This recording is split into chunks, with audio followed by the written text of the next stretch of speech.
Nedare tinokuchingamidzai zvekare kune chimwe chirongwa pano paZim Facebook Secrets and Confessions. Tadzoka zvekare nemamwe mamessages. Regedzai tibva tapinda mumamessages edu atadzoka takakubatirai. Message yedu yekutanga yakamira sekudai so. Hanzi makadi zvenyu mukoma. Ndinokumbirawo kuti munge muchindiposterawo nyaya yangu makavika chitupa changu. So inini ndiri mukadzi uye zvekare ndine makore 35 years ekuberekwa. Ndodawo kuti mhuri yeZimbabwe inge ichindibatsirawo ipapo kuti is there still hope for me kuti nezera rangu iri ndichakwanisa kutopindawo mumarriage inini, because right now I am hopeless. Pandainge ndichiriwo kuma 20 until 20 something I still had hopes because of the way that I am beautiful, and murume wose uyo wandinodanana naye, especially kana kuri kunzi anenge ari single, tinototanga tichidanana zvakanaka zvekutoti the person who introduced me to the relatives, zvinhu uchitoona kutoti pana paka zvinhu zviri kutofamba bo, but all of a sudden manje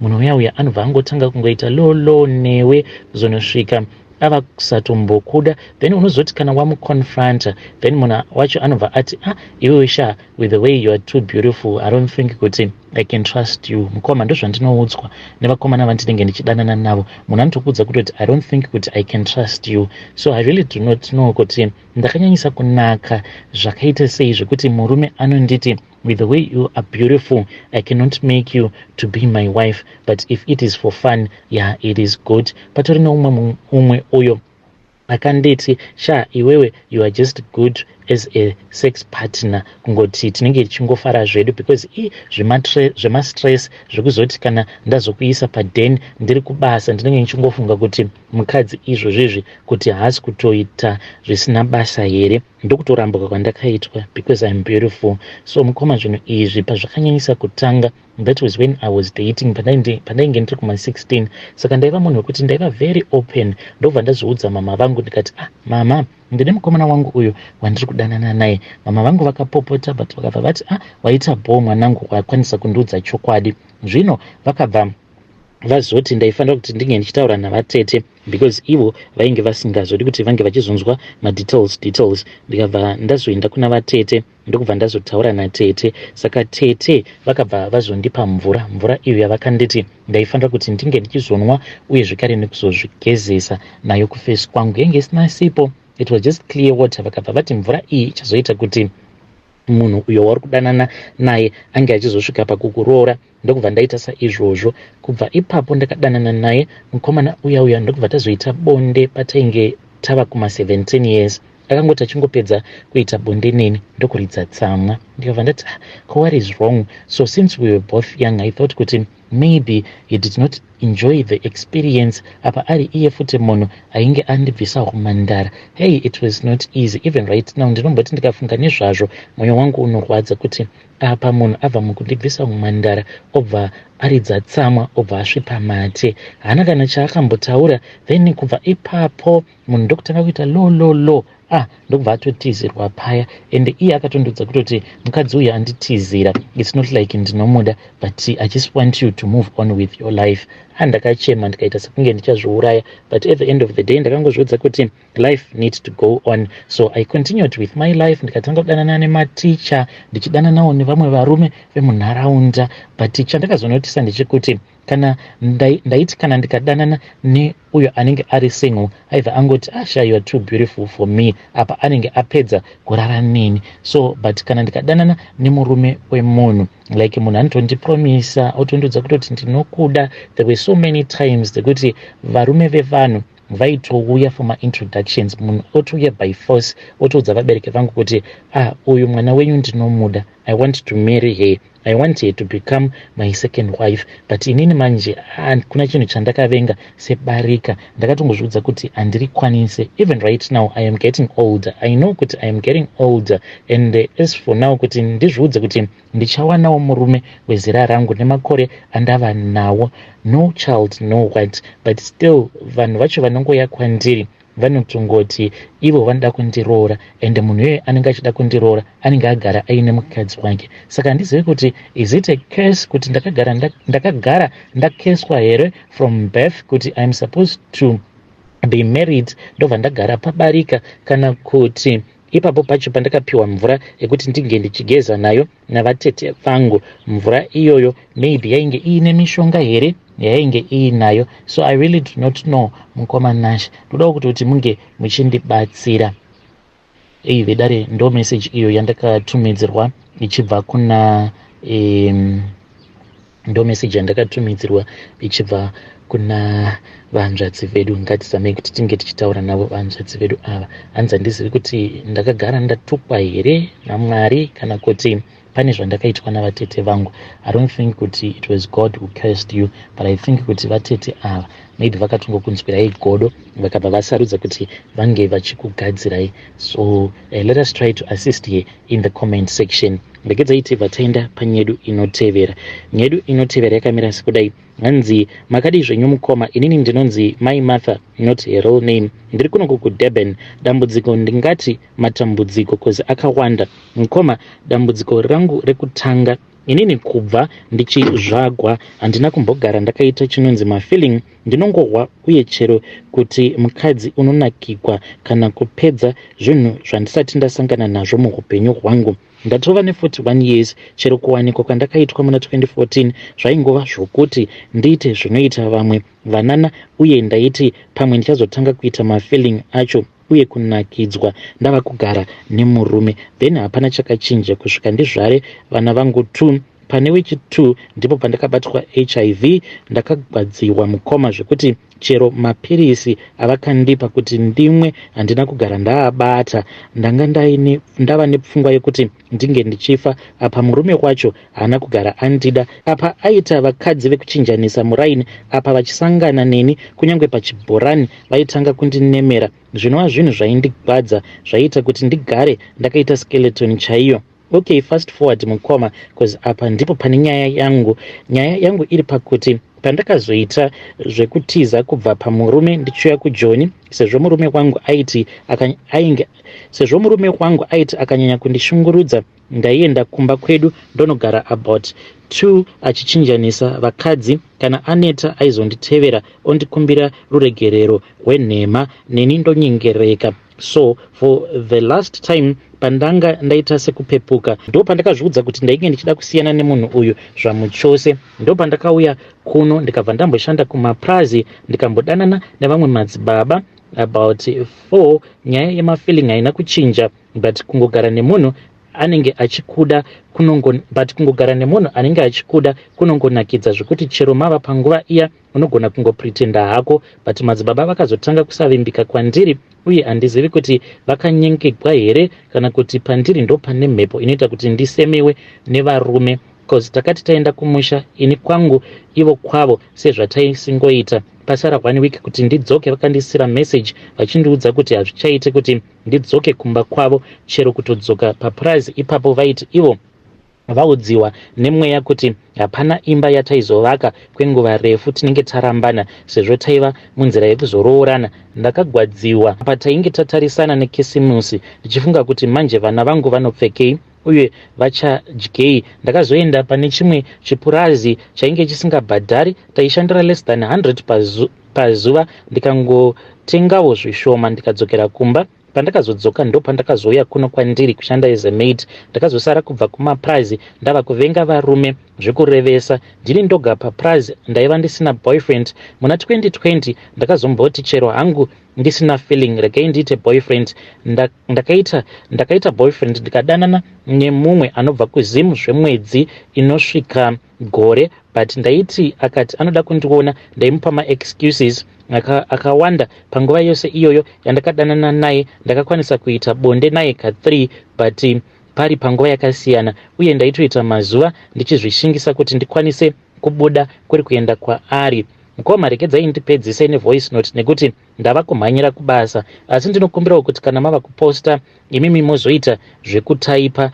Ndaperera pakuti ndainge ndava nemurume wandainge ndava kudanana naye kubva 2020 kusvika muna 2022. Mwedzi yandakadanana nemunhu uyu inotosvika pagore, asi munguva yandainge ndichidanana nemunhu uyu kuonana kwedu kwainge kuchinetsa. Saka ndaiti kana ndakubuda kunomuona ndaidzoka kumba ndichinzwa dzimwe hasha zvekuti ndaisvika pakuchema nehasha. Zvinova zviri zvinhu zvakatanga kundinetsa mukoma kuti chingava chiri chii.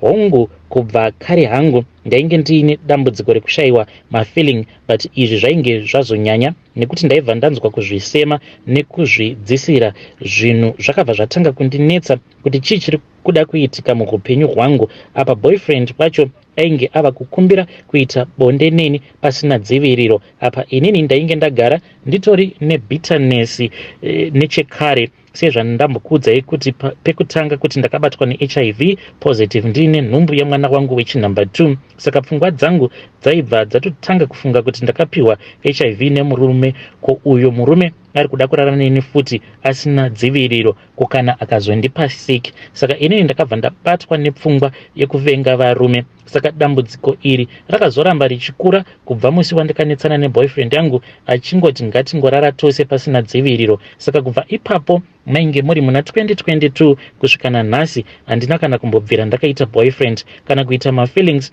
kana zviya zvekuti mwoyo wangu unoshuwira kuda kuita boyfriend kana kuti kudanana nemunhu ndobva ndatonzwa kumufunga kuti dai ari padhuze neni. Zvinhu izvozvo hazvichaitika. Saka zvakazoitika mukoma ndezvekuti svondo rino ndichigeza ndakazozvibata kusikarudzi kwangu ndikabva ndanzwa kuti mutoni chinyama chakarembera. Saka chinyama ichocho ndiri kufungidzira kuti rinogona riri sari. Saka ndava kufunga kuti masari aya ndiwo ari kukonzeresa kuti ndisangane nematambudziko andiri kusangana nawo. Ndakambonzwa vamwe vachiti masari anokonzeresa matambudziko akasiyana. Unogona kutanga kuvenga varume kana kuti unogona kufirwa nevana kusike kutanga kusangana nedambudziko iri, nekuti ndakambochekwa masari ndichine mwana wekutanga ainge ava ne3 years. Saka chandinokumbira apa mukoma ndechekuti kana paine wamunoziva anokwanisa kundibatsirawo, asi zvekuti ndige ndichimupa mari pari zvino handina. Asi kana muchiwana anogona kundibatsira pamafoni nemaremedies ondiudza zvekuita ndikwanise kubvisa sari iroro, nekuti ndiri kufungidzira kuti sari ndiro problem. Nekuti ipo pano pandinoshanda mukoma, makore andakatanga kushanda ndaitengerwa chikafu zvekuti ndaitotumira chimwe kumusha chakawandisa, asi pari zvino changu chekutodya mumba handichatoziva kuti murungu akagoma rini kutenga chikafu. Saka kubva vhiki yapera pandakadiscover nyaya yechinyama ichi chakandivhundutsa, ndakatanga kususpekta kuti chinhu ichi ndicho chava kuita kuti ndisangane nematambudziko. Akasvika pakuzviudza kuti chero munhu wemurume akada kutaura neni, chero kuisa friend request kuFacebook, chero kupi handivhuri, handipinduri. Saka handizivi mukoma kuti zviri normal kumunhukadzi here kuti handisati ndakura zvekuti ndava zera rekuti ndinge ndichishayiwa mafeelings kana kuvenga varume. Hongu ndinoziva hangu kuti ndine dambudziko rekushayiwa mafeelings. Ndakambobvunza vamwe vanhu vakati hazvisi normal, asi dambudziko iri ndicharifambira ndoga. Asi pandiri kunyanya kuda help mukoma ndepekuti sei ndichibatwa nehasha pose pandinotaura nemunhurume. Chimwe chinhu chinondinetsa mukoma ndechekuti kumashure kunana 2021 zvaitova nani, nekuti ndaiti kana ndikaona mavideos aya ebonde ndaizogumawo ndava nefeeling yekuda murume. Asi pari zvino handitodi kana kumaona, ndakatomaona ndinotoita hasha dzisingaiti. Saka handinzwisise kuti zvandinoita inyaya yekukura here kana kuti inyaya yesari. Saka chandava kukumbirawo mukoma kana muchinge maposta nyaya yangu, kana muchinzi mazowana wamunoziva anoita maremedies anobvisa sari, munovapa nhamba dzangu votaura neni, nekuti chandiri kuda kutanga kupedza dambudziko iri resari. Kana ndichinge ndazowana mari ndozofambira zvimwe zvinenge zvasara. Inini mukoma Nashi kwangu kwandinobva, ndinobva kwaMaranda kumwenezi. Kwamunongonzwa kuchinzi kumwenezi kwakakurumbira nzara ndiko kumusha kwangu. Saka ndine challenge yekuti mwedzi uchipera ndichihora mari yepay yangu, mari zhinji ndinotumira kumusha, nekuti pamba pedu panogara vanhu 10. Saka zvekuti ndige ndichizowana mari yekuti ndibhadhare munhu anondibatsira pari zvino mukoma handina.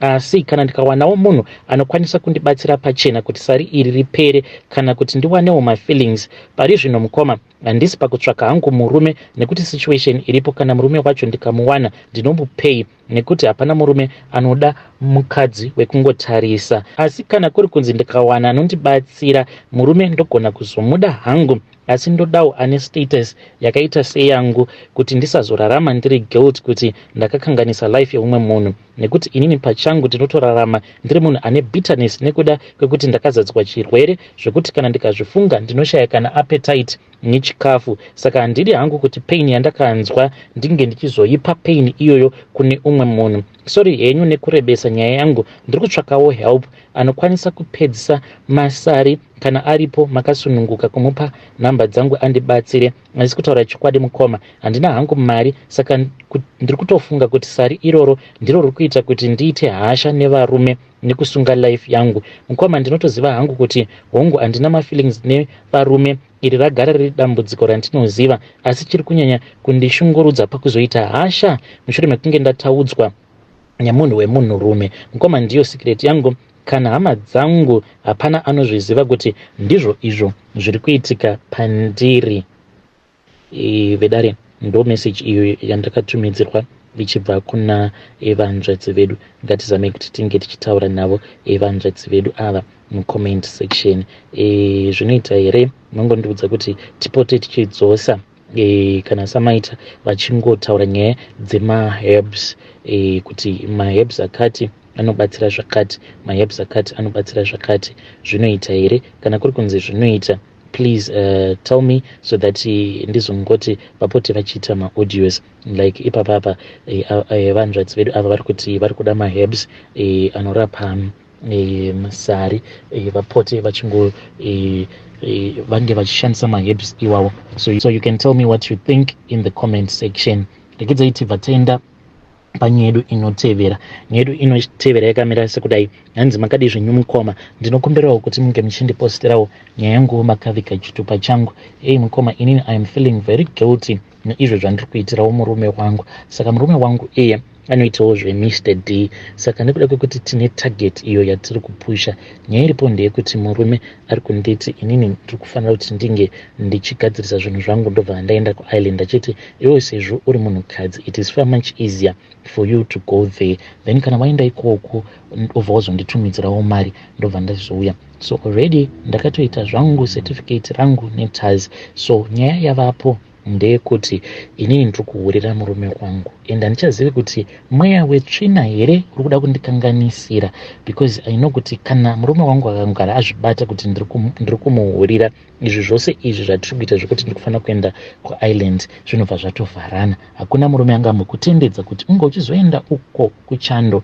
apa iwe uchimuhurira muno muSouth Africa. So I'm taking advantage because iye sezvo most of the times anenge asipo pamba, and ndendichitoziva kutoti iko zvinhu zvaaripi, and I make sure kuti ndinotomutreka because anoshandisa iPhone. Kana ava kutouya kumba, kana ndiine munhu wandinenge ndiinaye, ndinobva ndatodismissa munhu uyaya very fast, ndobva ndatoti taraone kutoti ava kutouya, anozototi by the time paanozosvika pamba ndinenge ndatogadzirisa zvinhu zvangu zvose. Dzimwe nguva mukoma ndinotoita ushingi hwekutotora maice blocks. Sometimes anenge angouya kuzongotora something, kana kuti ndendamuti uyai munge muchizodya. Saka anoti kana azosvika pamba paya ndinenge ndatogadzira zvinhu zvangu kunoita bonde neni. Anobva ati mukadzi wangu une zvinhu zvako, munhu wandakarara naye nezuro, sikarudzi yako yatova taiti so. Saka iye haazvizivi kuti paya pandinenge ndapfekedzera maice block zvinobva zvazokonzeresa kuti nyama dzinge dzichizoshinya, ende anoita kuzvibhiga murume wangu. Worst of all mukoma, dzimwe nguva anokwanisa kushanda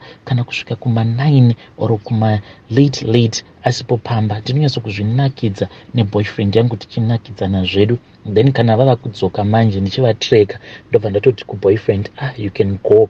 Nditori nevanhu vatori nemotikari, vanotouya votopaka motikari dzavo tichitonakidzana, but I know kuti what I'm doing is very wrong mukoma, zvandiri kuita zvakashata. Vedare, ndo message iyo yandakatumidzirwa ichibva kuna vanzvadzi vedu. Ngatizame kuti tinge tichitaura navo vanzvadzi vedu ava mucomment section. Pakaipa, but one day mukoma ava vachanyumwa, vachati vanyumwa kudaro vobva vazosiya iPhone kubasa. Handiti mimi makangotarisa iPhone muchingoti nekuda kwekuti I can find my iPhone, then vobva vasiyira umwe munhu. Muchabatwa red handed zvenyu one day. Ngatitaurei navo vanzvadzi vedu ava mucomment section.